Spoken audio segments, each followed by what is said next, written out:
I can't do that, I'm afraid.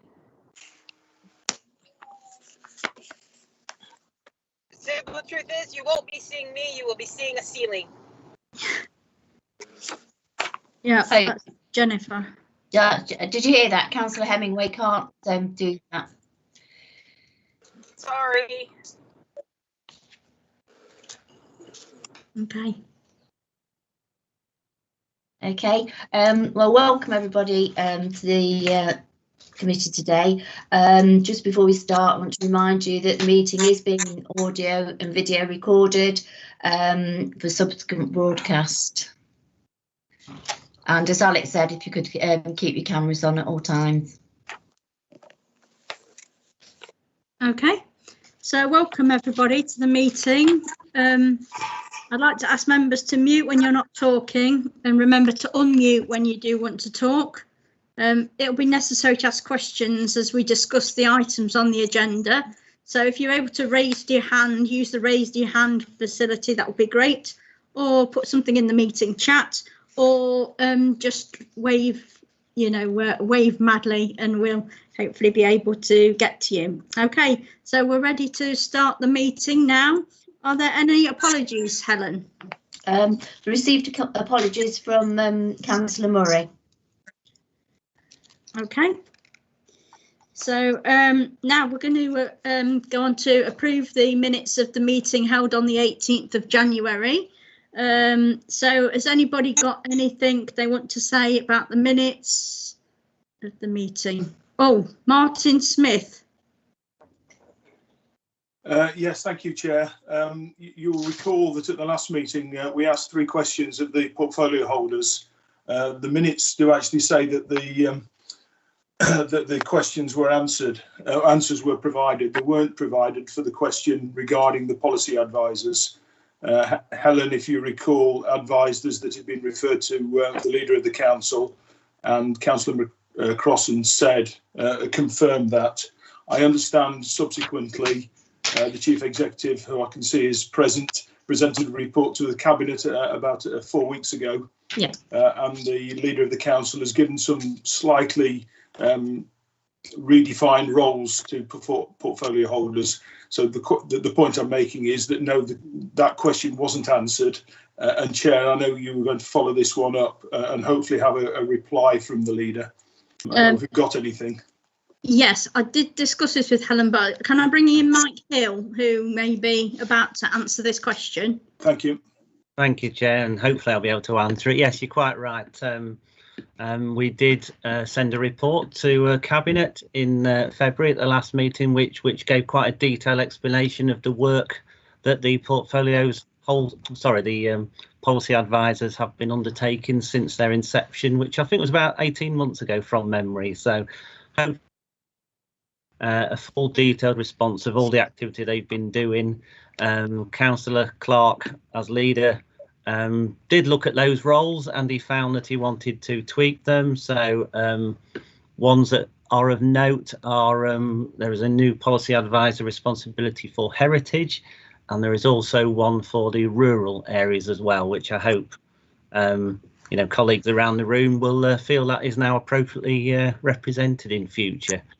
So yeah, if there are any further questions, I'm happy to answer them or send a a written response. But hopefully, if you've read the Cabinet report, it should explain in full detail exactly what you wanted. But obviously, not being at this meeting last time, Councillor Smith, I'm not sure what the questions were. But if I can answer them outside of this meeting now, please make contact and I will do. Thank you, Chair. Is that okay? Councillor Smith, do you want to speak again? Well, just very briefly, if I just address the Chief Exec. I mean, the question, the first part of the question is how have they, to the portfolios, how have they used them? So we had quite a comprehensive list of what I saw in the Cabinet papers. There was quite a comprehensive list of actions that they've taken. I'd be quite interested to know how about the relationship with the portfolio holder, really, and whether they personally find them useful. I was quite surprised that they weren't allowed, or they chose not to answer the question when it was presented to them at our last meeting. But if you wish, we can follow this one up outside of this meeting. Yeah, I think that would be helpful. Is that okay, Mike?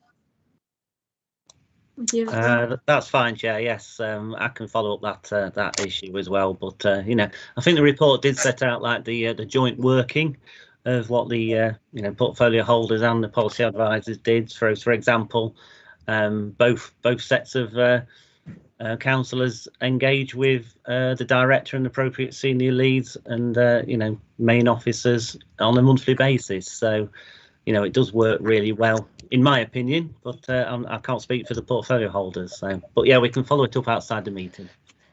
Okay. Councillor Sam Smith. Thank you, Chair. Just out of interest, who's the rural areas assistant?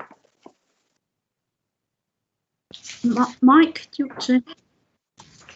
I should know. It's totally gone. It's Julie Noyak. There we go. Thank you. She was already policy holder, wasn't she? Policy. She advisor. was. She was. Yeah. What the leader has done has formalised the rural areas work. Before lockdown, I had discussed with Julie and the economic growth team the issue of the rural areas, and I had asked Julie to start some work on that. Unfortunately, the lockdown came and that a lot of that work was put on hold. Julie has now picked it up again and we'll be doing some investigative work, and we hope to come back with some sort of report when that's complete. Thank you. Okay, so that's what you wanted to say with your hand up, Jenny, I saw. Yep. Yeah, that's it for now. Okay. I can't see any more hands at the moment, so shout if you've got anything to say. Silence. So we'll take that as the minutes. So will they need to be slightly amended, Helen? For I can slightly amend them to say that one of the questions wasn't answered and it was followed up after the meeting. Yeah, I think that's fair. Yeah. Okay. So now we're going to move on to 3. Are there any declarations of interest tonight? No. I'm not seeing anything. Okay, so now we're going to move on to the programme of portfolio holder attendance. We've got Jenny Hollingsworth here with us tonight. Sorry, Councillor Jenny Hollingsworth here with us tonight, who's going to talk to us about, well, her and her assistants are going to talk to us about Housing Delivery Action Plan, the Arnold Market and Clayton Square developments in particular, and then we'll have any questions afterwards. So if you'd like to take it away, Jenny. Thank you, Chair. You'll be pleased to know there's been considerable progress on both Arnold Market and Clayton Square. And I think I saw Joelle is here. And I know Joelle wants to do a short presentation for you, and then we can take any questions following that, if that's all right with you, Chair. Yep. Yes, absolutely. Thank you. Councillor Hollingsworth, sorry to, we've also got Mike Avery on the line as well, and he's here to talk about the housing delivery plan. So I don't know, Chair, if you wanted to do that in the order that you'd said. I'm happy if Mike wants to go first and talk about the action plan first. It doesn't matter. It's totally up to you, whichever you'd like to do first. Who wants to go first? We'll let gentlemen go first then, shall we? Go on then, Mike. Mike Avery, do you want to talk to us about the Housing Delivery Action Plan? Thank you, Councillor Clooney. What I intend to do is just to provide a brief introduction to the Housing Delivery Action Plan, because I'm sure some members will know more about it than others. And then after I've done that, you know, we can go through any questions and any discussion that members may have. Yes. The housing delivery action plans are required for all local authorities where housing delivery has fallen below 95% of the annual housing target in the last 3 years under the government's housing delivery test. So our latest housing delivery action plan, which was published last August, is a 2019 test result announced by the Ministry of Housing, Communities and Local Government in February 2020. Our performance had improved slightly to 58% from 52% in the year before. The latest test results for the year ending March 2020 show that our performance has now increased to 68%. An updated action plan needs to be published within 6 months, and the policy team are currently updating the action plan, and it's envisaged that this will be published during the summer and will be subject to Councillor Hollingsworth's approval. The current action plan looks at our planning policy context, provides an analysis of past housing delivery, progress on local plan housing allocations, engaging with developers, viability and infrastructure issues. It then identifies a number of key actions to improve housing delivery. So these actions fall into 5 broad areas. Firstly, housing supply actions. So these are actions around plan making and bringing forward council-owned land. Secondly, allocation-specific actions. These are specific actions for me and my team in relation to our allocated sites to ensure that planning permissions can be granted. It could be unlocking issues with legal agreements, for example, or bringing key stakeholders together to address particular issues. Thirdly, engagement with developers, and this includes a review of unimplemented planning permissions and promotion of sites. The fourth broad action area is around infrastructure, so actions around working with key stakeholders to deliver infrastructure, such as the Gedling access road and primary school provision in the northeast of Arnold. Fifthly, actions specific to delivering an effective and efficient planning service during the pandemic. So this involves the consultation strategy for the Greater Nottinghamshire Strategic Plan, so we can press ahead with plan making, and also measures to ensure that planning committee and the planning delegation panel meetings can be held remotely so that we continue to make decisions at this unprecedented time. The continued improvement in delivery clearly demonstrates that the action we put in place are working. So, Chairman, that's a brief overview of the Housing Delivery Action Plan. Okay. Can I ask if anybody's got any specific questions about the Housing Delivery Action Plan at this point? Can't see anybody indicating right now. Oh, hang on. Rachel Ellis.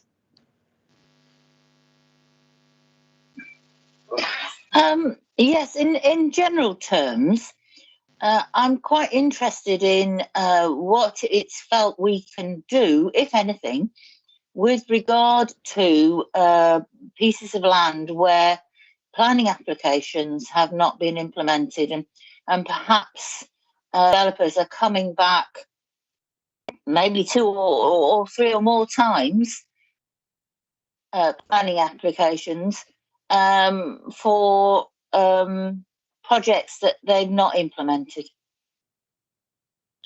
Well, there's a significant amount of engagement which is continually going on between the wider planning team and landowners and their agents who own allocations in Gedling, and they have sites which have the benefit of planning permission. So I think the number of sites which have stalled or are not coming forward now are actually few and far between. So there's been a significant amount of progress that's been made with most of our local plan allocations, and there's a significant level of confidence that these sites are now starting to come on board. So members will be aware, recently the site on Mapley Plains, so the Davidson home site, that one's come forward. I'm aware that the large allocation at Park Road in Calverton for in the region of 350 homes, that's likely to come on board during the summer. Langridge Homes, who own a number of allocations, so another allocation in Calverton, at Main Road, that is coming forward, I understand. Langridge are also looking to bring their site forward on the A60 at Red Hill, so that's another site that's coming forward. The Bestwood allocations come forward. So there's a huge amount of dialogue which is going on behind the scenes. The planning service, we're constantly in dialogue with these landowners, and there's a significant amount of confidence that these larger allocations will be coming forward. In terms of the remaining large strategic allocation, which is owned by the County Council at Top Wickay, that will be referred to Planning Committee at the end of March, at the end of this month. So that's an application for approximately circa 830 homes on that allocated site. So there are lots of other discussions which are ongoing in terms of the County Council actually bringing that site forward, should Planning Committee actually approve the proposals at the meeting on the 31st of March. Okay. Councillor Creamer. Councillor Creamer had his hand up too, but it's gone. I had it up, but I was going to ask the same question as Councillor Ellis. Oh, okay. Fine. Okay. Is there anybody else at this time? Okay. So we'll move on to the next bit of your thing, Jenny. So you want Joelle to go next? Yes, please. So, Chair, I've got a small presentation, so I'm hoping to load it up if the technology allows me. Okay. I get the joy of having some pictures to be able to show you as I'm talking about the regeneration scheme. So just bear with me and I'll get the presentation up.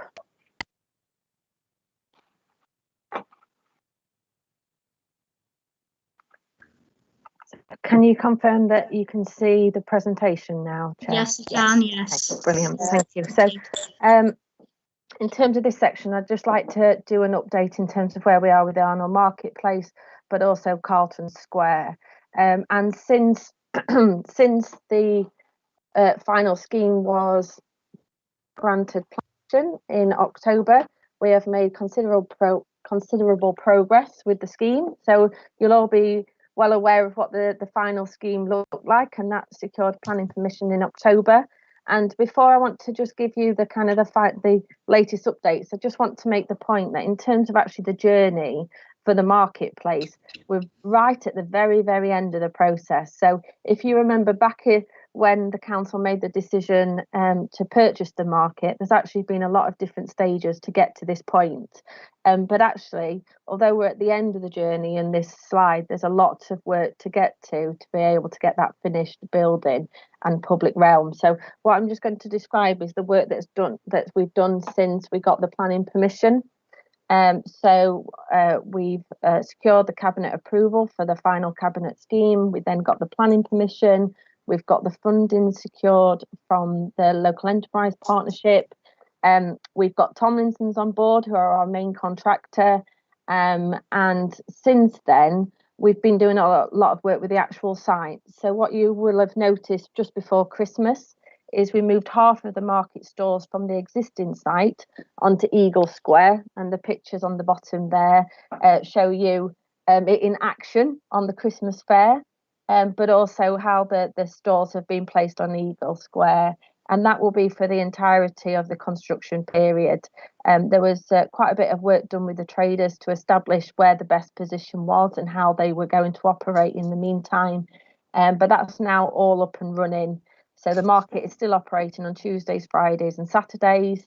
Currently under the current restrictions, we've obviously got a limited number of traders, but when they all come back, they can all be accommodated on Eagle Square. Now, that was really important to be able to get the traders moved across. Of course, one of the main reasons for purchasing the site in the first place was to make sure that we saved Arnold Market. So a lot of work and time and effort's been spent to make sure that the traders can still operate during the construction phase. And actually the feedback that we had before Christmas when we tested it with the Christmas fair was that it was well received. We had a lot of really positive feedback in terms of how the stores were arranged, but also just adding a bit of vibrancy as well to Eagle Square. So we received some really positive comments back. So hopefully you've all seen the market in situ now and it's in its temporary location. Since then, what we've been able to do is to completely clear the current marketplace site. So all the stores have gone, and for those of you that have been to Arnold since last Wednesday, there is also now all the hoarding in place. So the whole site has now been basically boarded up, hoarding put up to protect the site, which is a really, really big step. So the next key stage is that we will agree the final contract with Tomlinson's to deliver the scheme, and we will start works on site between in April, and it will take, I think it's 43 weeks, so we're expecting it to be completed in March 2022.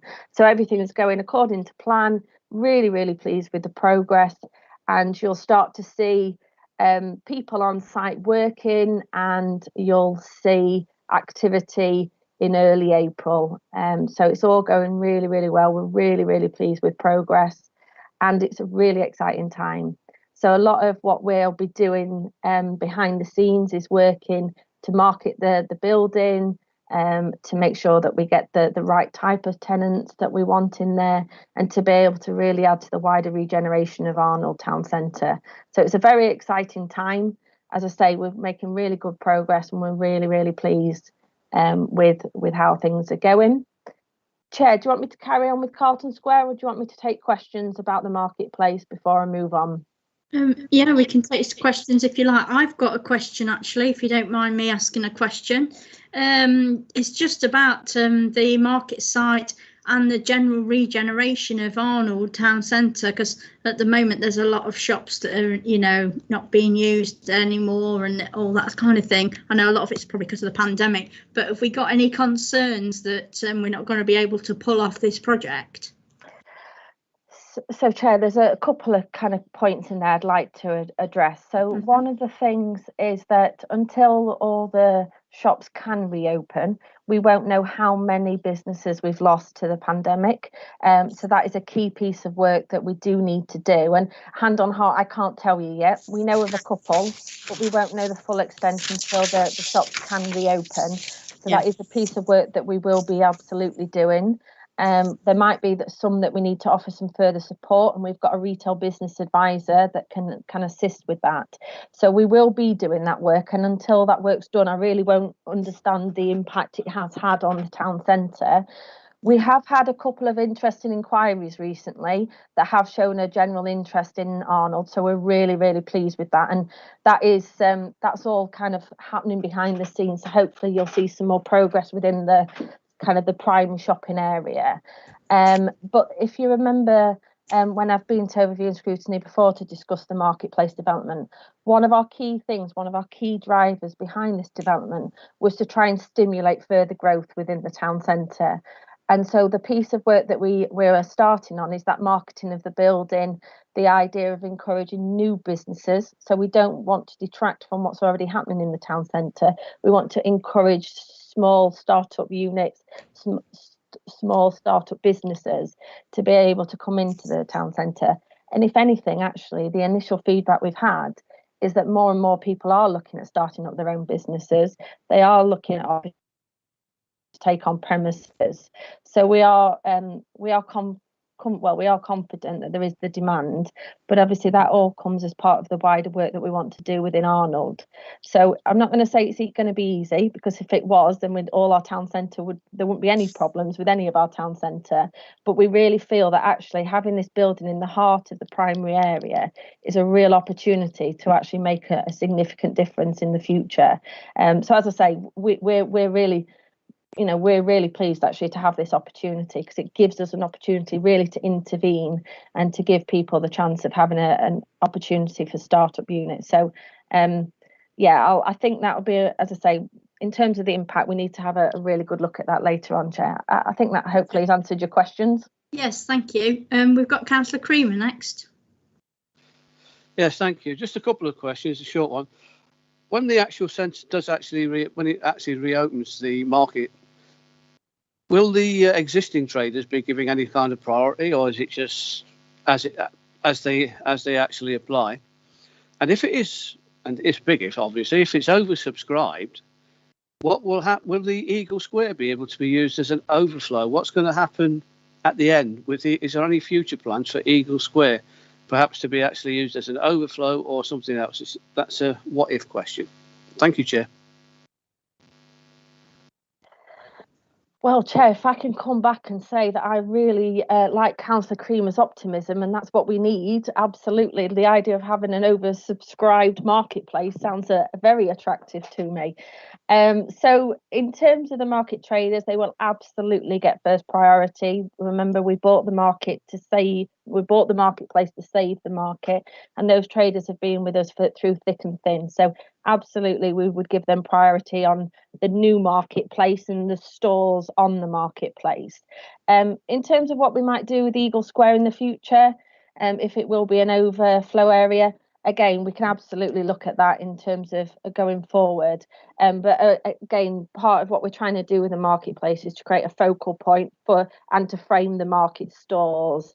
But yeah, I'm not going to rule anything out. If we're oversubscribed, I don't think we'll want to turn them away, Councillor Creamer. But absolutely would want those traders to get the first kind of refusal of being on the market. So hopefully that's answered the question.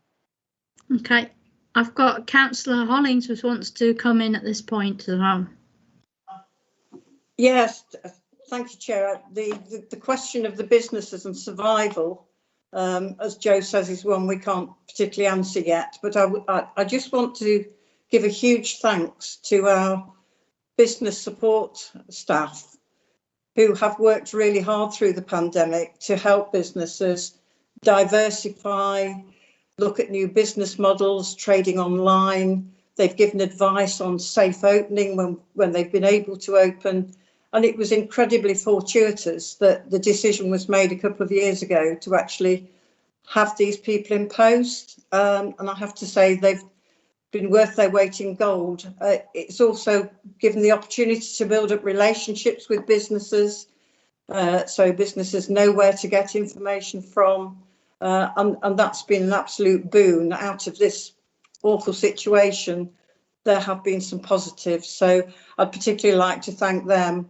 And can I just say thank you to Joe and everybody in the team for the work they've done through the pandemic. It's been very difficult, but you will see from the presentation tonight that work hasn't stopped, and we're now in a really good place. So the future is looking good. Brilliant. Thank you, Chair. Okay, Councillor Boyle. Thank you, Chair. Echo Jenny Hollingsworth, Councillor Hollingsworth's comments there, and thanking the staff and the business engagement. I've had very positive feedback actually from small business owners to me as to the way that Gedling Borough has responded during a pandemic and how approachable they've been. So I would like to add my thanks. My question though is this, and it goes back to trying to predict the future, and obviously something that we can't do, but has there been any thought to what happens if somebody has a shop front or a business that is in Arnold and not all that far away from a new development, and then sees an opportunity that a new development is going to be more of a draw than where they are, and they may wish to take advantage of that? And there's nothing wrong with that, of course, and presumably would be encouraged. Of what thought would be to the void it might leave elsewhere in the town centre of Arnold, and how that might be sort of ameliorated? I know we can't provide hard and fast answers, but were there any sort of thought as to the process around here as to what we do about that? So I don't know which of you wants to answer that question. I'll come in, Chair, if that's okay. So Thank you, Councillor Boyle, for your comments, and Councillor Hollingsworth, actually, in terms of the comments to the team. I'll definitely pass those on. In terms of the idea of potentially other retailers coming from within the town centre to the development, we already know that there's quite a lot of other shops and businesses that have absolutely shown an interest in the building. That they, for the reasons you've mentioned, Councillor Boyle, they think it's a great location. They want to be in the heart of the town centre. But the premise of what we've set the building up to do in the very first place was to try and encourage new business, new startups. The idea is they're small units. They're there to be in a nurturing environment, to be supported by our business advisors, with a view that they will then grow to a point where they're too big, so they'll move out, and then they'll move into the town, further into the town centre, and we generate a churn almost of new businesses that then can be supported to move elsewhere within the town. So we would actually be looking at our principles are that we want to look at new businesses rather than existing businesses wherever possible. And the way the business case has been set up is that actually we've allowed a bit of flexibility there. So we do want to look at getting the right type of tenants in at the beginning, as I say, and to generate that churn. But again, you know, we live in a commercial world, so it might be that actually having an end user that is a stable end user that really will attract others might be something that we can consider. But remember, you know, we really want this development to complement the town centre. We don't want it to compete. You know, for us, this is the catalytic kind of effect it will have is really, really important to us. So I'm not crystal ball gazing, because I definitely can't do that, Councillor Boyle, but in terms of our preference, it would always be for new businesses first, or businesses that at least support the kind of independent local traders that we want to try and actively encourage into our town centre. But in terms of other impacts, and obviously we are conscious that there are vacancies within the town, and that is something that through the local plan process, through the planning process, through the regeneration schemes that we can have in the town centre, we will be looking at what else we can be doing to maximise, you know, the opportunities that we have with those vacant properties. So that is a piece of work that Mike Avery and I will be working on collectively going forward. There's real opportunities to do things quite differently in the town centre. Thanks, Chair. Okay. I've got Councillor Paling next.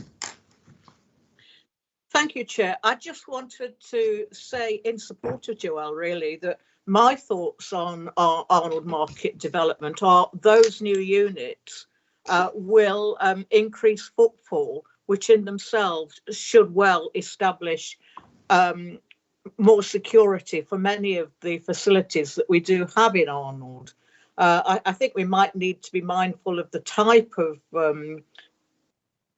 business that develops there, because there are already lots of coffee shops and sandwich shops, etc., in the immediate area. But at the same time, I'm not even sure that we can stop that as a planning commission. I just hope that we can get the mix right so that it does increase footfall overall. Thank you. Okay, I've got Councillor Hollingsworth, sorry. Thank you. Just to follow up on what Joe was saying, I think it's worth bearing in mind that the market, the regeneration of the market, is really just the start. And Joe's already indicated that continuing work will go on to look at how we can regenerate other parts of Arnold further up the street. The other thing is about the units. They are smaller units in a way, and they wouldn't be suitable for all the existing traders to move into. It would just be specific ones. So hopefully because they're smaller, they will be more attractive to starter businesses to come in and hopefully grow their business and move into other vacant properties, and then other people can move in. Okay. Okay, so Joelle, do you want to move on to Clayton Square now? Can you just, Joelle, can you just tell us what your title is for people that are watching? Or... Oh yes, sorry. Head of Regeneration and Welfare now. Sorry, I didn't introduce myself at the beginning. That's okay. I'm live streaming.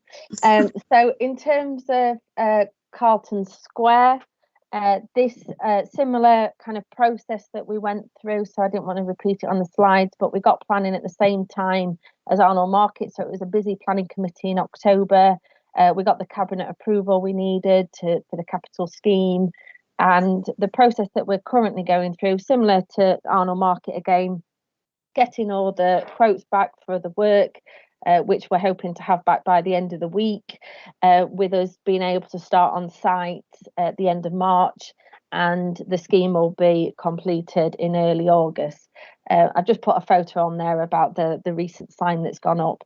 But the key thing with this scheme, if you remember, committee, is that it's a two-part scheme. So whilst we are doing the works on the car park, the private owner of Clayton Square precinct will be doing their work as well separately. We've now reached a point where actually we've agreed the kind of the materials, the format of how everything's going to work, and you'll see that once we start works, then they can go out and get all the quotes and appoint a contractor. Once we've agreed the final scheme for us, then the private owner can do the same. So again, really pleased with the progress on this one, and again, you hopefully start to see. We've had some initial works done, but you'll see the main work starting towards the end of the month.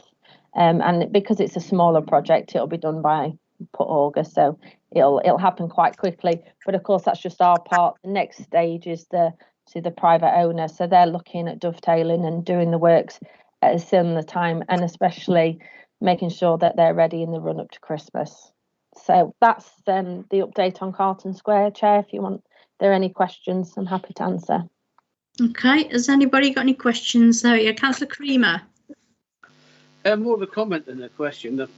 It's obviously it's welcome. I mean, it's the only trading area that's actually built back to front. If you're actually coming from Burton Road or Station Road, it's very difficult to know there's a shopping centre there if you don't know the area. So yeah, it is welcome. It's nice. I go to Wilco's there quite often. I use the cafe there. It's a nice little centre, but it's not prominent enough. So hopefully after all this, it'll actually be more prominent, and again increase the most important thing of actually footfall. It's a good little area when it's actually known about, and it needs to be advertised at the end of it as well. To be honest, whether by us or the contract or the private owner as well. I think it could do with a little bit of publicity to boost it up a bit. It's not in a bad location. It just needs pushing a bit. Thank you, Chair. Yeah. And of course, Chair, just to come back, when it was built, it was absolutely of its time, and having a kind of a pedestrian area in the centre was kind of the in thing. But absolutely right, Councillor Creamer, it does mean that you then get to see the rear of all the properties from the main roads. And part of the work that we're doing with the private owner is just to get some branding, some marketing, a sign that says what's in the centre. So absolutely, we're going to do a bit more work on that to really raise the profile, but also to make it more accessible to local residents as well. So there's various bits and pieces that we've started to look at how we can make it more attractive whilst this works are taking place. Okay, Councillor Feeney. Yeah, thank you, Chair. Just a quick one. There's the council have bought land on the other side of Burton Road. What do the council propose to be doing with this land? Are they going to build houses and shops, or are they going to just build houses? What's proposed for that area? And also the other thing is that in the past we've had disputes with the landowner who paid for the cleaning of the sweeping the area up and picking the litter up. Is there going to be resolved who's going to pay for that after the development has been completed? Thank you. Okay, Joelle. So in terms of the question about the land to the north, so it is a site that the council owns, and we didn't plan this, I promise, but I have got another slide about Burton Road. It is a site that we are looking at developing for housing.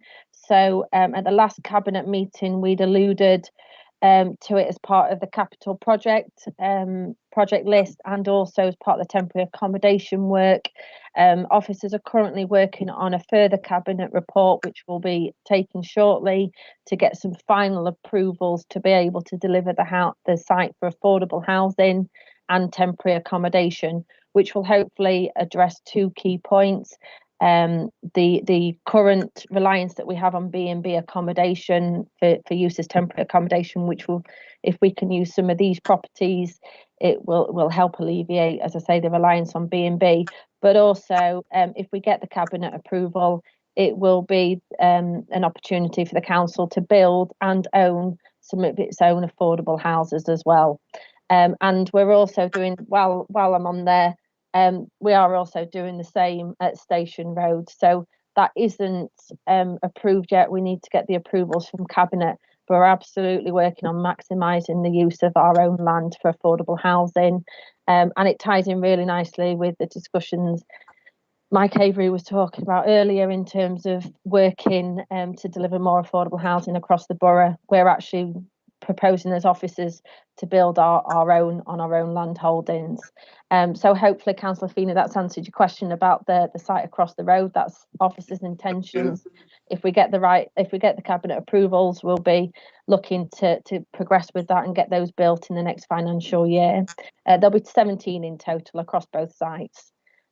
So in terms of the day-to-day management and maintenance, I'm not going to go into all the details, but the discussions we've had about things like benches and bins and how the trees are going to be located have all been to make sure that we have an agreement about who's doing what in the future, and to make sure that the new public realm, the new street furniture is all in place and is fit for purpose. So that's all part and parcel of the discussions that we've had before. So we're hoping that now we've worked really well together on kind of redeveloping and regenerating the site, that'll continue in terms of ongoing maintenance. So yeah, officers have bared that in mind. And that came through actually some of the public consultation we did. It was a real issue actually that cropped up. So we're hoping to address that with the discussions we've already had with the private partner. Okay, thank you very much. I can't see any more hands at the moment. Does anybody want to say anything or shout up about what we've already discussed? Or have you got any other questions for Councillor Hollingsworth? I can't see anybody asking anything. Okay, so that's that, I believe. Helen, are we right to move on now? That's it. Sorry. Yeah. Yes. The next item is the community infrastructure levy. Unless anybody's got any more questions for Councillor Hollingsworth. No, there were no more hands up or nobody trying to shout at me. I don't think, not that I can see on my screen. So if you want to talk about the next item, and then I'll hang on. Councillor Hope's got his hand up. Thank you. Sorry, I missed where we were going. I was waiting for us to consider performance. Couple of things. One is the Line Core strategy, or at least the review. I've got in here that its completion date is the 31st of March. We're now at the 8th, and it's 20% completed. Have we got a reason for that? Is this to do with Jenny's portfolio, Mike? Well, it's yes. Q3 performance report, so I think it is, yes. Yeah. Growth and regeneration. Yeah. Can you talk about that, Jenny? You're on mute. You're on mute, Jenny. Pardon? There you go. I haven't got those figures in front of me. I don't know whether Mike's got any information on those dates. It's okay. Page 15. No, you mean Mike Avery? Yes, sorry. Yeah. Sorry. Thank you, Jenny. I don't have the actual information to hand, but I think what Councillor Hope is talking about. What we've done is we've provided an update in terms of the progress. So progress has been made in terms of the Line Core strategy review. As members are aware, we've been out to consultation with the initial growth options, and that consultation has reopened. And concurrently with that, we're reviewing the consultation responses received. So the work is ongoing at the current time. So I think in terms of a percentage, a significant amount of work has been done. It is a longer term project, and that's perhaps where the 20% figure has come from that you're referring to, Councillor Hope. Yeah, can I follow it up at a personal level? Yes, come on. Can you tell me what actually went wrong, because I spent, it must have been 2, maybe 3 hours going through this and answering the questions and giving my opinion. And I looked recently, and I'm going to have to find all that time again, because apparently you think I've only answered question 1. Can you just tell me what went wrong, just to put my mind at rest? Yeah, so we're working with our partners in terms of taking the review forward. And unfortunately, there was an IT issue, not at Gedling. It was at the City Council. That has now been remedied, but that did mean that some of the responses weren't properly collated. So it was correct and proper that we reopened that consultation, so that at the start of the process, we could be certain that we did capture all of the responses. So sincere apologies. No, was reopened, and it was right and proper to do that, Councillor Hope. Yeah, an IT hiccup. I've got a second question. Page 16, community infrastructure levy. It was being reviewed, and we have got a report this evening, but it says the review has been paused as radical changes to SIL and Section 106 are expected following the publication of the planning white paper. What sort of changes? So that there are in the white paper there is a fundamental review of Section 106 and SIL. So the government consulted during last summer on proposed changes, which would completely overhaul how SIL and Section 106 is operated in the planning system. So we were about to launch a review of our community infrastructure levy. So we'd agreed a budget of £30,000, and we've got consultants that were lined up to undertake that review.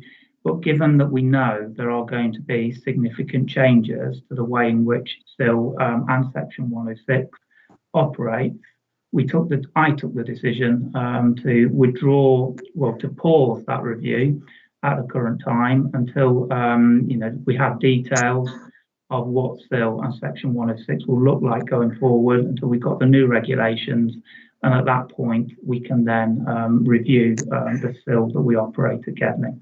My concern was that there will be abortive costs, and that over the coming months we would need to redo some of that work again. So in terms of expenditure of taxpayers' money, it seems it is a correct decision to just pause that temporarily, but we have got the funding in place to recommence that review at the time when we know what those changes are and how they're going to operate in practice and affect Gedling.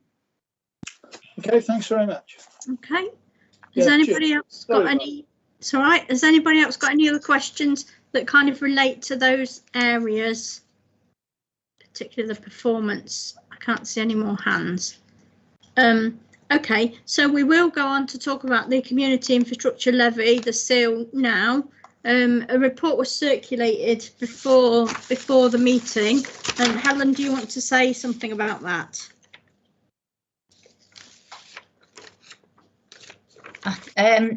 I think the report is self-explanatory. It was just so that members could actually look at it and decide if they had any questions, which I was going to take to Mike Avery, but as he's here now, if anybody's got any questions, then they may as well ask them now. Yes. Has anybody got any questions about the SIL? No, nobody's indicating. Does anybody want? Oh, hang on, Mike. Sorry, I thought your hand was left up from before. Sorry. Apologies. It probably was, but I have pressed it again. So you've pressed it again now. Go on then, Mike. Yeah. Yeah, I read through this report on SIL and so on. Now let me get it clear in my mind again.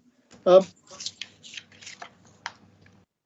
read, I understand how the SIL works, the 15%, the 25%, and all the rest of it. But I read a bit that said when SIL is collected, the money that's due to go to the parishes will be immediately transferred into their accounts. That was the first thing. And the second thing was that there's a time limit on the spending of SIL. The third thing was that SIL can only be used for certain things. So what mechanism is going to be used? I can understand the money going straight into the parish's accounts, but then will the parish have to consult with the borough when they want to spend some of that SIL money? And how are they expected to make it clear in their accounts if the money has gone into their general reserve? Okay, Mike, can you answer that? Mike, yeah, thank you, Councillor Hope. So I've written down a few points that you've made here. So in terms of the transfer of money and how that money can be expended, the actual expenditure there is a role for the Borough Council in terms of agreeing, just from an audit perspective, how that money is actually expended. So there is that role for the planning team here. In terms of, you said that SIL can only be used for certain uses. So the report which you've been circulated, it deals both Section 106 expenditure and also SIL expenditure. So it covers the two. So in terms of how SIL can be expended, we had what was previously the Regulation 123 list. That is now the infrastructure list. So as members know, that the key priority in terms of SIL is the contribution towards the Gedling access road. So this authority will be contributing up to £4.48 million of SIL to the Gedling access road. In terms of the expenditure of the SIL non-parish element, so that's the money that isn't transferred to parish councils. So it's the money that is collected in areas where there isn't a parish council, so the non-parished areas. We've actually got a process in place for members, for community groups, members, and indeed the Borough Council to put forward projects which are assessed annually, so that we determine how that non-parish element of SIL is expended. And that makes sense because in those non-parished areas, there aren't the parish councils. So that's how that process works. I can send a further email to everyone on the call, setting out the process for consideration of the expenditure of the SIL non-parish element.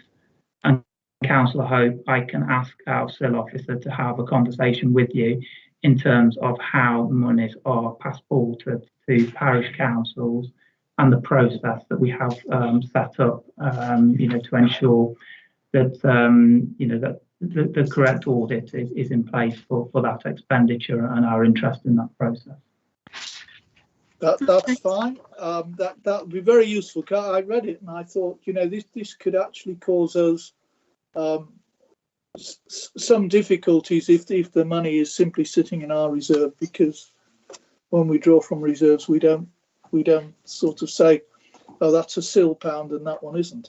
The other thing is, I noticed that you're making a 5% charge for administration of the SIL.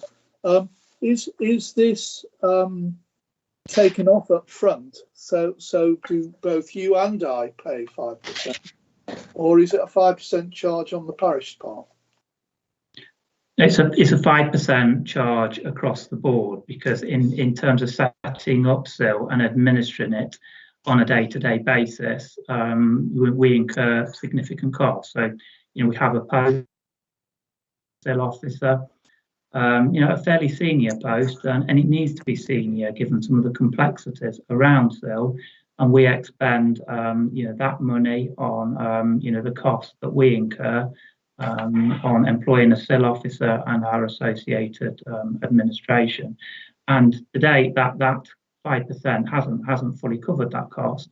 But as we get further SIL receipts going in, over time, we would expect that 5%, that cost, would cover our cost in its entirety of funding the SIL officer and some of the associated administration. Okay, yeah, thank you. That answers it all. Cheers. I've got a few more people now, so I've got Councillor Martin Smith next. Yes, can I just comment on the way that the SIL system works? Certainly Ravenshead Parish Council is really pleased with the way that the officers liaise with us. I think it's Lewis, isn't it? The officer that liaise with us. I think it's Lewis, isn't it? The officer that in charge of SIL. I'd like to think that Ravenshead Parish Council, as well as the others within my ward, do keep good records of where the money goes to. And it is kept in a separate part away from the general parish council accounts. Can I just discuss with Mike, and I know Councillor Barnfather's brought this up before, possibly with you. There's been one or two recent, particularly 106 allocations of money that will be given to or designated for public open spaces within Ravenshead in particular, and just like to say that the fact that Gedling doesn't own any public spaces within Ravenshead, we very much would like an assurance that money could go to the parish council to use on our parish open spaces. And I know that I think this is a topic that's been brought up before, but I just sort of like that commitment if we could. It is a topic that's been brought up before, Councillor Smith, and I know historically we passported money over to the parish council. So I've sought advice previously in terms of whether a side agreement is required, but certainly that is the intention when we have public open space in the Ravenshead area, because as you correctly pointed out, the Borough Council, we don't own any of the public open spaces in Ravenshead. Thanks very much. Okay, Councillor Sam Smith. Thank you, Chair. Just a question for Mike, if I may. The land at Teal Close received £111,000 in Section 106, and the report details that can be held up until 2030, which is obviously 10 years after the first home was built there. Is there anything in place to ensure that those funds are invested in a close proximity to the housing development, so that local doctors, surgeries, etc., like Burton, Joyce and Netherfield, don't feel the strain of those 800 odd new families that are moving in there? Or can that money just be spent anywhere in the borough on healthcare facilities? Yes, so Councillor Smith, before we enter into a Section 106 agreement, so those members are on planning committee. You will all know that Section 106 agreements, they need to make the tests which are set out in the SIL reg. So they need to be planning obligations, they need to be necessary, they need to be reasonable, and they need to be directly related to the actual development. So with that in mind, that the agreements have certainly been drafted. While I've been in a senior role in the planning service, and certainly over the past 5 years or so, they're all specific in terms of exactly how the contributions would be expended. So there's an expectation that where there's an off-site contribution, for example, to provide additional enhanced healthcare facilities, that they're in the locality where the development is actually taking place. And similarly with public open space contributions, for example, that they are expended in the immediate locality where the development is taking place. The only exception would be perhaps for affordable housing, when we need to look slightly further afield, because it may not always be there may not always be an opportunity to acquire a site and construct affordable housing in that very immediate locality. But the approach that we've taken over the past 5 years in terms of affordable housing is that there is a presumption in favour of actually making the developer provide the affordable housing on site, whether that's 10%, 20% or 30% of the overall unit. So as far as I'm aware, there's actually only been one case whereby we've accepted an affordable housing contribution rather than on-site provision over the past sort of 4 or 5 years. I hope that answers your question, Councillor Smith.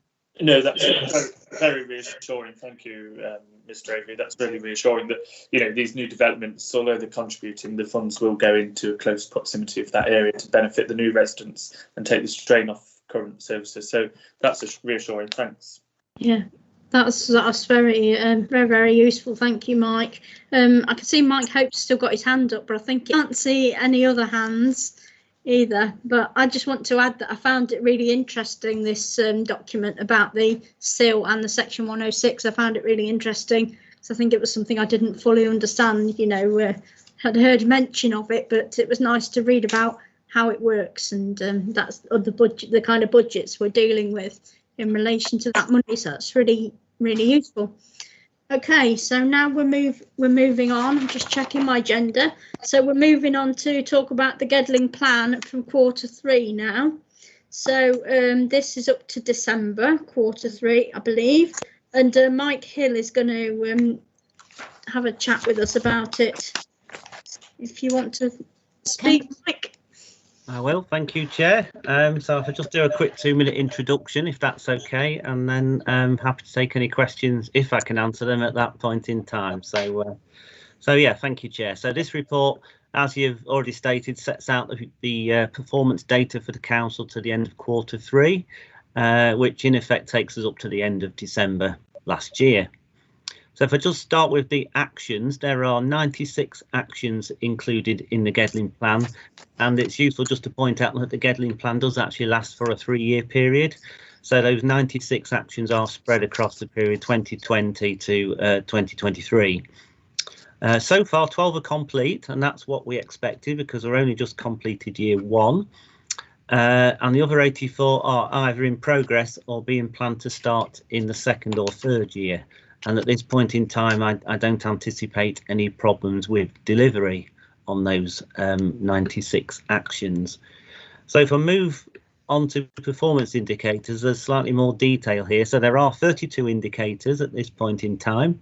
11 are on target, 3 are slightly below target, and 6 unfortunately did miss the target, which we'll come on to in a minute. There were 2 indicators for which we had no data in the quarter, and that was for the reasons of waste data flow, which is an information software that is managed and run by the county council, but for whatever reason the data wasn't available for Q3. And there are 10 indicators which are for tracking purposes, and we do this because of the uncertainty. We don't really know. So things like COVID has had a massive impact on leisure. We've got no idea once it opens up, what the number of visitors and users will be at the leisure centres. So what we do, we set a tracking purpose, and then that will give us useful management information for future years when we start to monitor again. So if I just refer everyone to the report at paragraph 2.4, this sets out some really good examples of positive performance for the councils. And these are in the areas of removal of fly tipping, housing benefit processing, telephone call answering. The number of Keep Me Posted subscribers keeps going from strength to strength each year. Bringing back empty homes back into use, which is really, really positive. Delivery of affordable homes, and of course the quality of food premises in the borough. Really important, issues for us, and we're happy to say they are very positive performance at Q3. Undoubtedly, I've just mentioned the COVID-19 pandemic has had an impact on our performance in some areas, and I'm sure you'll understand why. And that has resulted in us slightly missing some of the targets. These are explained in a report at paragraph 2.6. And there's 3 areas sort of detailed there: provision of new and affordable homes, which Mike Avery has just been through. But it is just pleasing to note within the report that 62 homes were built in that quarter, so that's all very positive. Time spent in temporary accommodation is a major issue. Wells just explained that there'll be a further 7 temporary accommodation properties within the Station Road, Burton Road developments.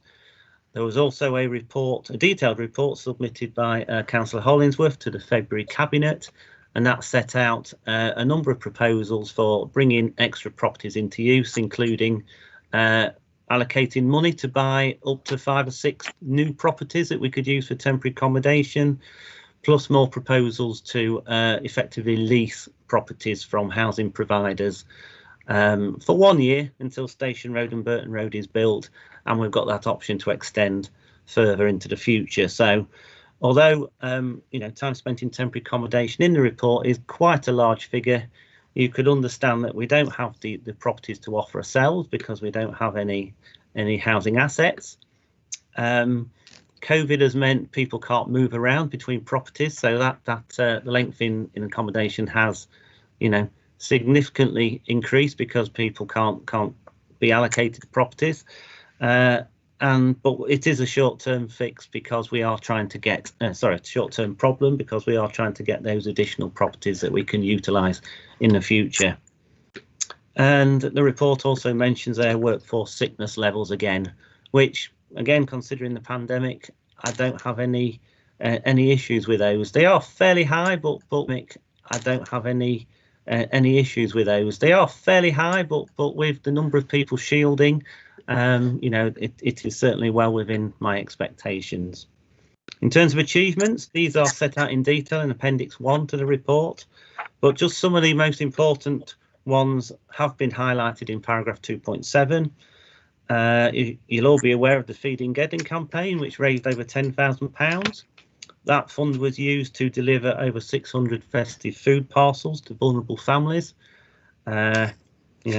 Really required in the community out there, and we received very positive feedback on that.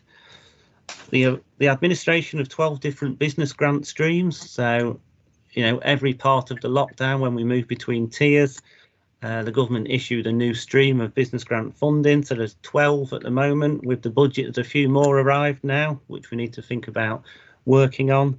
But those 12 business grant streams totaled 11 million, which, I'm very proud of the revenues team for handling that and making prompt payments as fast as they can. There is a recognition of our Parks and Street Care team by APSI. Very good organisation that covers a national basis, and I'm really pleased that they've recognised our past team in there this time. And finally, you'll all have probably been there, but it's pleasing to report and see the completion of the new outdoor seating area at Gedling Country Park. And once these restrictions are over, then it'd be nice to take the tape off and welcome visitors up there as well. So I'll leave it there, Chair, and then I'll try and answer any questions if there are any. Thank you. Thank you very much. I've got Councillor Sam Smith. Thanks, Chair. And thanks, Mike, for that report. I mentioned it at full council last week. I've been spending £220,000 a year on temporary accommodation, which and it's been too long. People are staying in there. We welcome the £1 million investment. Sorry, can't understand him. I was just going to say we've got an echo somewhere. I don't know who's got an echo, but you're all very lucky then if you can't hear me. Is that better? Yes, it is, Sam. Yes, thank you. Carry on. Thanks, Mike, for that report. £220,000 has been spent over the years into temporary accommodation. So it's pleasing that, as I said at full council, that we're investing £1 million into trying to reduce that. When those houses come on board in Burton Road and in other areas, is there a report on how much we expect to save on temporary accommodation and what the return on investment is going to be? Mike, do you want to come back? There is a detailed business case that officers have worked on to, establish a budget in the capital programme. So 36 properties, but it was over £1 million. That business case has been there. It's set against the cost of the social rents we provide, the savings in bed and breakfast costs, and the borrowing as well. So it has been through a proper, robust business case to do that. So that is that side. And similarly with the Station Road, Burton Road, there's a report due to Cabinet soon where there will be a detailed business case on that attached as well to the report. Thank you. Okay. Got Councillor Feeney. Thank you, Chair. I'd just like to do 2.4, which is the 99.7% of fly tipping was removed within 4 working days, which is exceptionally good. However, we want to stop the fly tipping in the first place. Obviously, at the moment with the COVID, it's fairly limited what you can do, but I wonder what the council's got planned to do to try and address this problem after the COVID situation has passed. Through you, Chair. Yes, fly tipping is obviously a key priority for us as a council, and we do as much as we can to try and remove it as soon as we can. You know, we are looking to do some promotion through social media, not only on fly tipping and dog fouling as well. The problem we've all got is, you know, we would love to prosecute everyone who does it, but we do have to catch people in the act or identify any names or addresses from the fly tipping that's left. So our neighbourhood wardens do pick it up. They do go through the bags, which is not a nice job at all, trying to identify who, or if there is any reference to the person or persons who have dumped it there. And then once we have that information, we can prosecute as far as we are able to. Unfortunately, people aren't that daft at the moment, so they don't really leave details, but which is resulting in, I suppose, a low number of prosecutions, which we'd really like to increase. But it's about catching them in the act, and that is the problem. So we're trying to push and promote this through social media and see where we get to. You know, the teams are coordinated well. So in the new structure, we now have public protection and the environment waste teams working for the same department, whereas previously there was inefficiencies when processing and working through, you know, dog fouling and fly tipping. So hopefully, Councillor Feeney, I can assure you we're doing as much as we can. We'd like to prosecute more, but we certainly investigate everything that's been left and abandoned as part of fly tipping to try and prosecute wherever we can. Yeah, thanks for that. Yeah. Okay. But it's something in the long term we've got to address all the time. Yes. Yeah. Councillor Mike Hope. Thank you. Yeah, I'm on. Yeah, I noticed under 2.4 the 21 affordable homes delivered in Q3. But I seem to recall at our last meeting we were 1 million miles away from the target that was there. And is this an expected number over the quarters, over the coming months? Because I looked at the data on page 23, and last quarter it was 0, quarter before was 0, we had an 8 and then another 0. In other words, in this one quarter we built slightly more affordable homes than we have previously since 2018. Now, my question is that going to be what we expect over the future months, or is this 21 houses are now finished and we're going to go back to 0, or do we envisage a really good, because it is a good number, a really good improvement in the delivery of affordable homes? Because up till now, up till this one report, it's been pretty abysmal. So I don't know if one of those two would like to answer this, if that's okay, Mike Hill. Yeah. Who would like to talk about the affordable properties coming forward? I mentioned earlier on when I spoke to members that we've granted a significant number of planning permissions, and the majority of those planning permissions require the developers to provide either 10, 20 or 30% affordable housing on site. And what I'd said to members is I'd said that I've got significant confidence that a lot of these sites are coming forward. And to give you one example, Davidson Homes are now building on Mackay Plains, and there's a requirement for Davidson Homes to deliver 30% affordable housing on that site. So I think going forward now, because the way in which we've negotiated these planning applications, having regard to our policies, is in favour of developers actually providing affordable units on site. So as these sites come forward and as we deliver more properties, a growing proportion of those properties are actually going to be affordable homes, and they're going to be provided by the developers that are building properties in our borough. Therefore, I've got confidence that going forward in Gedling Borough, we will be delivering through developers who are building in the borough more affordable housing in accordance with our adopted policy.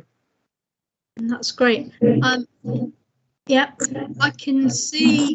Oh, Joelle's took a hand down. I was going to see if Joelle wanted to come in, but I can see that if that's still about this, I can see you, Sandra Barnes. I'll come to you shortly. But sorry, Joelle, Chair. Yeah, I just wanted to. The same issue.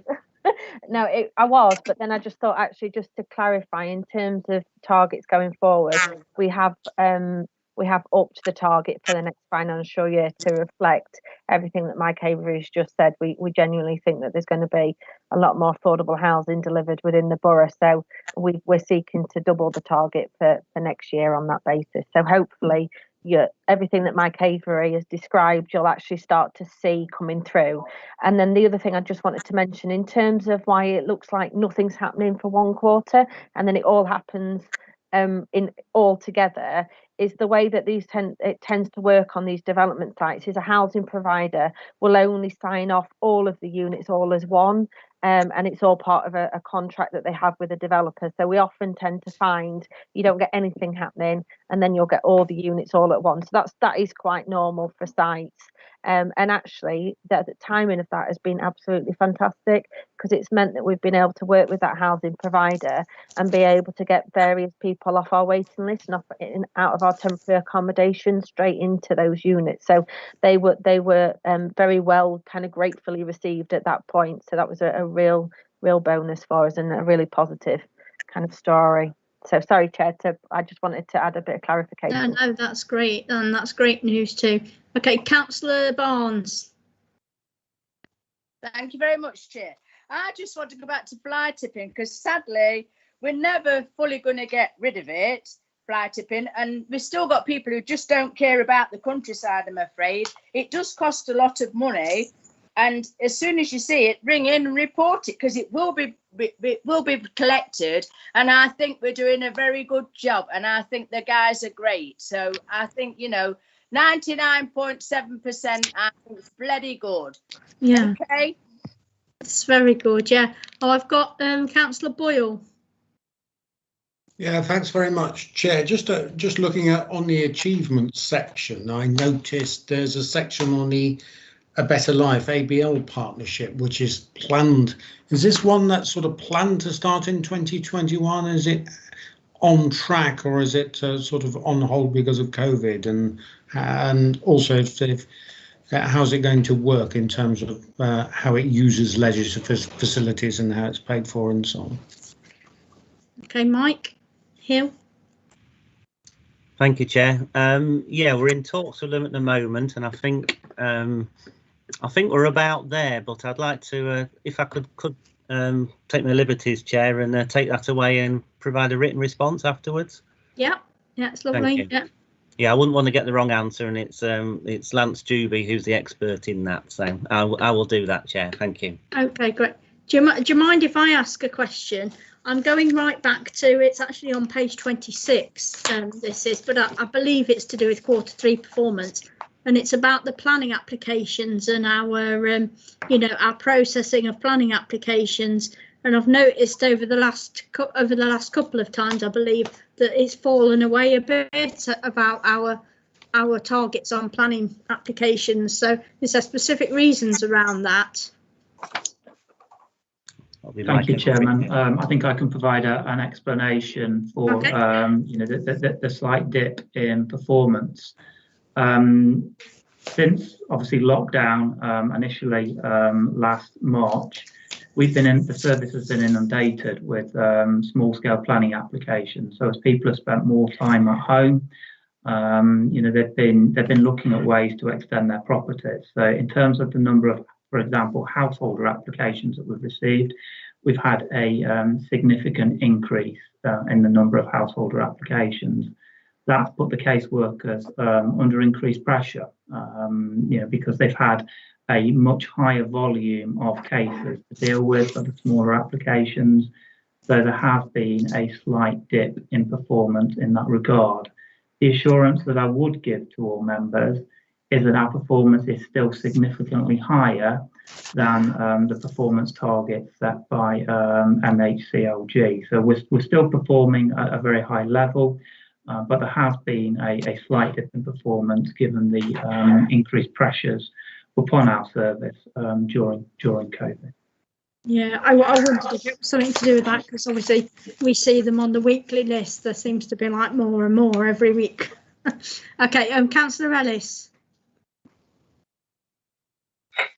Thank you. Yes, I note the inception of the project One Step at a Time on page 81, and I firmly welcome the fact that the council's working with Jigsaw Homes to deliver a pilot of One Step at a Time, and also that there are pilots being delivered by other organisations in Nottingham City and so on. Now this is probably something which is peculiar to Bestwood St Albans, but of course it's City Homes which deliver social housing in Bestwood St Albans. So my question is, if that pilot is ongoing with City Homes, will they be extending into the homes that they run in the Borough of Gedling? Because so often those tenants are missed off. Mike? Again, Chair, I'm afraid I don't know the answer to that one without checking, unless Joelle knows, because part of this work comes through John Shield, who's in Joe's team, but she might not know. No, sorry, Chair, I don't have the answer to that question, but if we can come back with a written response on that, I'll provide some more details. So, thank you. Yeah. Okay. So I can't see any more hands up now at the moment. So unless anybody wants to shout desperately with anything. Okay, we'll move on to the corporate corporate management risk scorecard. Now this is for quarters 1 and 2, and it was specifically about some questions we had around some of the risks, specifically risks 1, 2, 4 and 5. We asked for more information in this meeting now. So I wonder if you'd like to talk to that. Mike Hill, it's you again. It is, thank you, Chair. So I gave Alison Ball the night off, so it's not that she didn't want to be here, but I said I would cover it. So you've got me instead of Alison. So thank you, Chair. So do you want me to go through each of the 4 risks separately and then pause after each one? Yes, please. Yes, thank you. Okay, so you asked a question about risk 1, which is failure to prevent budget overheating once the budget has been set. So effectively, this is a posh way of saying it's the quarterly budget monitoring.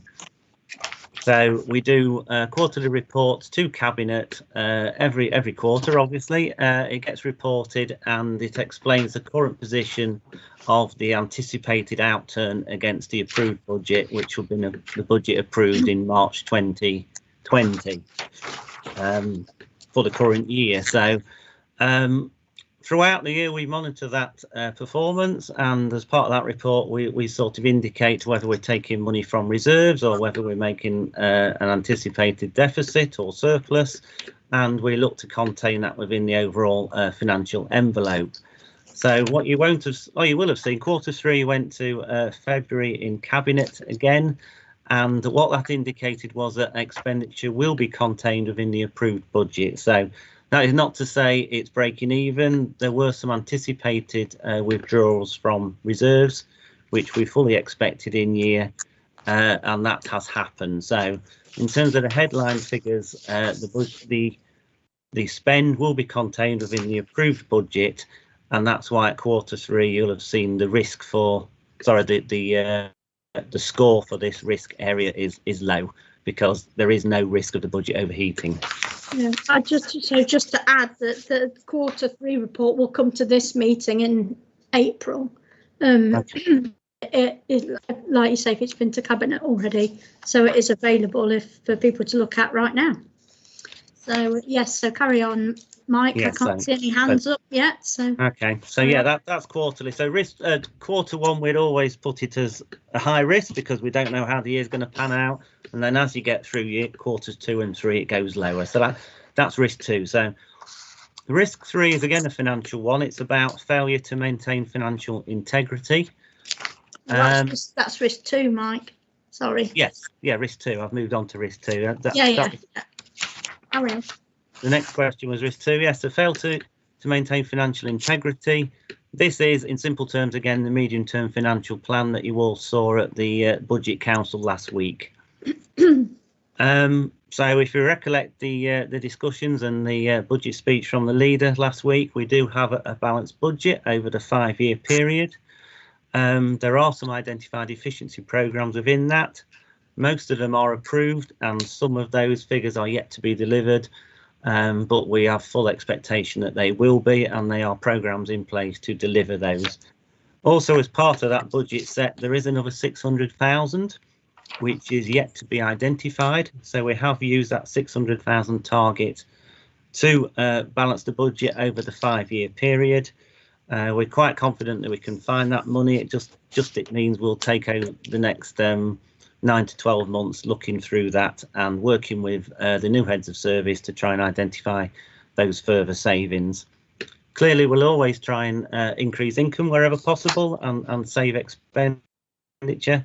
But if that income is not available, then we do have to find budget efficiency savings.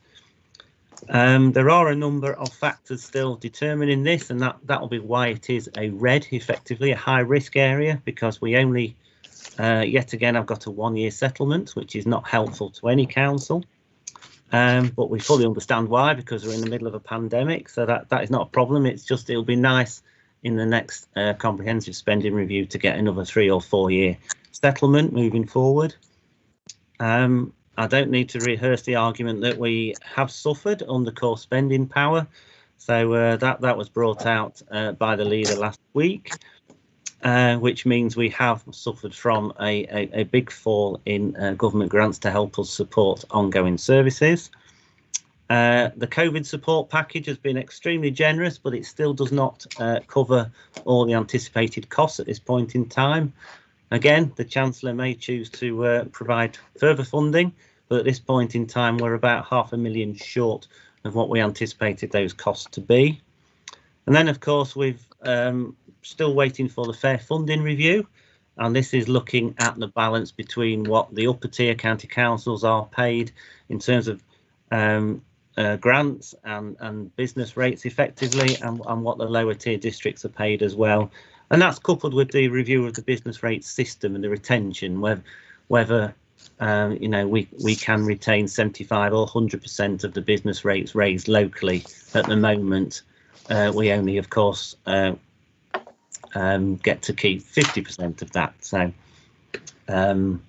those are all the parameters there, and that is the reason why the risk is quite high, well, very high at the moment. So it's about the long-term effects of the medium-term financial plan, balancing the books, set against a backdrop of we're waiting for a number of government announcements on the future, really. And, we're not alone. Every council's in that position, Chair. Okay. Yep. Do you want to carry on? Number 4. Okay, so risk 4 is about the failure to react and retain staff and maintain internal capacity. Yes, this is a key risk for us. We have just undergone phase 2 of the management restructure, where we have seen a number of the senior posts disappear. So we have a quite lean management structure now, but I think it's much more efficient and much more effective than it was previously. And I am blessed with having some fantastic staff in those positions. So, I'm really honoured to lead a council with those excellent staff. Just part of this, we do now have an approved workforce strategy as well. That went to the ACSC committee recently and was approved. We are working through an agile working strategy as well. So this allows flexibilities, as we've had to during the pandemic, of working between work and at home, and providing the appropriate IT resource to allow that and enable that to happen. So we are looking at future agile working changes as well to see where we go, because in all reality, I don't think people will be working 5 days a week from the office anymore. Now we've proved that it can work on a hybrid situation. So we're looking at that. Excuse me, Chair, and that is probably where we are on this risk. So okay. I think we're allowing the flexibilities as a council to hopefully be more positive and be able to retain staff as well. In terms of recruitment, we did have a vacant head of finance and IT post in the structure. That was recruited to last week, a successful appointment. So now we're just advertising for the replacement for David Wakelin, and hopefully that will be recruited too in the next 3 or 4 weeks as well. Okay, I've got a question from Councillor Boyle. Just a couple of things. I don't know, Mike Hill, whether you addressed point 3. You seem to go straight on to point 4. Oh, can I just say, I'll just say, Councillor Boyle, we were talking about the things that we had specific questions about from the last meeting, but I guess you can ask a question about risk 3. Is that all right? Yeah, fine. Yeah. Yeah, no, go on. No, it's more a comment on both 3 and 4, really. You've got an owner of Helen Barrington, who I believe no longer works at the authority. So presumably that has now been reallocated as the owner of at risk. Yes, it has, Chair. Yes. Oh, good point. Okay. And that covers point 5 as well. Okay. So Councillor Creamer has got a question. Yeah, just a quick one, almost in line with Councillor Boyce. It's on 4, and that's the working with the leader management is actually fine, but do we have the flexibility if somebody gets promoted, moves on? I mean, it could leave a large management gap. So is everybody within that management structure capable of covering, at least temporarily, if there's an unforeseen circumstance?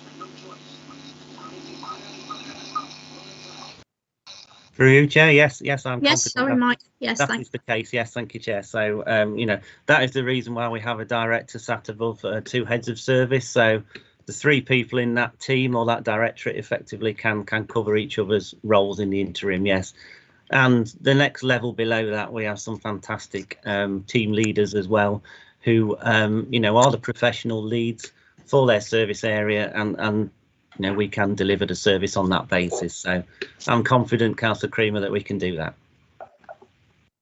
Okay, so the other specific one we had was number 5, risk 5.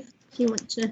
So risk 5 is the failure to properly utilise ICT, react to changing technology, and prevent data loss. So the main risk within this was a system called the Abritas, which was a housing needs system, and it was designed quite well in the old days to work. So if somebody presented themselves looking for a property, the database allowed them to search Gedling, Rushcliffe, Broxdow, and I think Newark as well. Then comes along the wonderful GDPR regulations, which says we can't do that. So that risk there was a breach of the GDPR regulations, which meant we've had to spend some money to put a firewall in between each local authority, which has now been completed. So for the customer, it's probably a worse deal than they had, but in terms of data security, it has now been resolved. The other things within there is obviously cyber risk, a key issue for every council at the moment. Fortunately, we haven't had an attack, and we don't want one, so our systems are very strong, and hopefully we can present those moving forward. But we have just had an internal audit report on cyber risk, and the auditors are now due to present a detailed action plan of initiatives that we need to implement. So I think this risk should start to come down now, Chair, within reason. Obviously, we can't mitigate against cyber risk, but what we do have control of, we are working towards. Yeah, that's great. Well, thank you very much, Mike, for your feeling. Thank you. as a member of ANC, I think I just wanted to make the comment, which is a compliment, about the support for the office positions of those working from home. There was a programme on the on Radio 4 today about lots of people beginning to suffer from RSI and various other symptoms of backache, etc., because their bosses hadn't provided any support, and they are working on desk tables with no keyboards, etc. And I know that we have made sure that our workers have got sufficient equipment to work safely. So thank you. Thank you, Councillor Palin.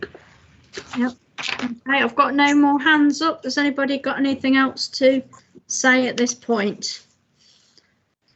Okay, so we'll move on then. We'll move on to number 8 on the agenda, which is the Scrutiny work programme. Chair, can I just interrupt you there? Is there any need for Councillor Hollingsworth and Joelle and Mike to stay for the meeting? I don't think there is now, unless anybody's got anything else they want to ask Jenny or the other guys that are here.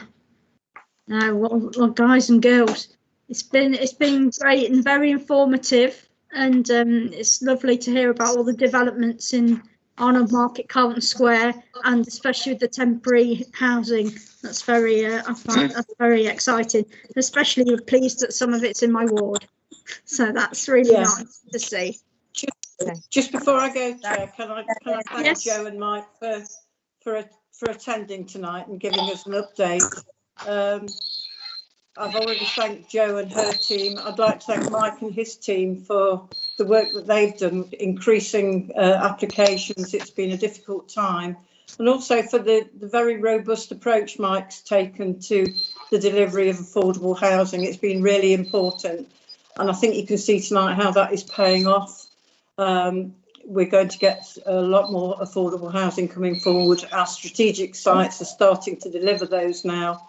And that's really down to the work that Mike and his team have done to make this progress so well. So thank you very much indeed. I'm glad you found it interesting. I think you'll see that the future is far more optimistic than it has been, and hopefully when we come out of this, we shall see a lot more development. And thank you very much for inviting me. That's all right. Thank you for coming. Thank you. Thank you. Thank you very much. Yeah, thank you very much. Okay, thank you. Thank you. I'll stay there till the end because I'm committed. Thank you. Oh, okay. Okay, so now we'll move on to just briefly talking about the Scrutiny work programme. So at the moment we've got 2 working groups going on. We've got the flooding working group happening, and we've got a meeting of that next Monday. And we've got a final draft of the report being made this week in time for that meeting of the working group. Hopefully we'll be coming up with some conclusions and recommendations next Monday, and that working group will be drawing to a close, hopefully. Hopefully that we'll get some good work done. Not that we want, you know what I mean. Anyway, so we've got the domestic abuse working group, and talking about the provision of temporary accommodation within that as well. We're having another meeting of that group on the 29th of March, scheduled for the 29th of March. We're awaiting confirmation from a person from Juno who's going to come and talk to us about the work they do at that meeting. So that's where we are with that. So has anybody got anything to say about the working groups at this point? No? Okay, I'll move on to reports and notices. You'll see on page 117 of the pack, there's some reports and notices that have happened, that I've received, and they're in the pack for you all to read about. I think there's lots of things to do with ongoing works and things to do with difficulties due to the pandemic. So I don't know if anybody's got any questions that they want taken away about those reports, or is everybody quite happy with what's happening there? Can't see anybody. If anybody can't raise their hand, just please shout at me. can't, because I can't see you all. I can see a lot of you. Oh, Helen.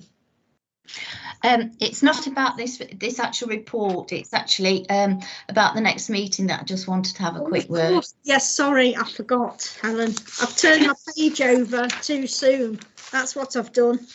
Go on, Helen. You carry on. Yes, we have Councillor Gregory and Councillor Barnes attending the next meeting. So I will be writing to you probably next week requesting any questions or areas for discussion. Currently I have no areas or questions, so if you could just have a look at the performance reports that are included in this this set of papers that you've got to have for this meeting, and just think of what areas you would like them to consider. I think last time when Councillor Gregory attended the meeting, we didn't actually have any specific areas, and so he gave a run through of everything, and which really didn't work. So if you can think of particular areas, it would be a lot more helpful for him. Yeah, I think there should be some things people want to ask about communities, etc., and especially as we come out of the pandemic. I think there's quite a lot of work to be done in that area probably, so I'm sure you can think of some questions in that area, because I know we'll probably have plenty of questions about environmental things, you know, for Peter Barnes as well. Okay, sorry, I've forgotten about that, Helen. I turned my page over too soon. That was the thing. Okay, so if there's nothing else, is there any other business that anybody's got?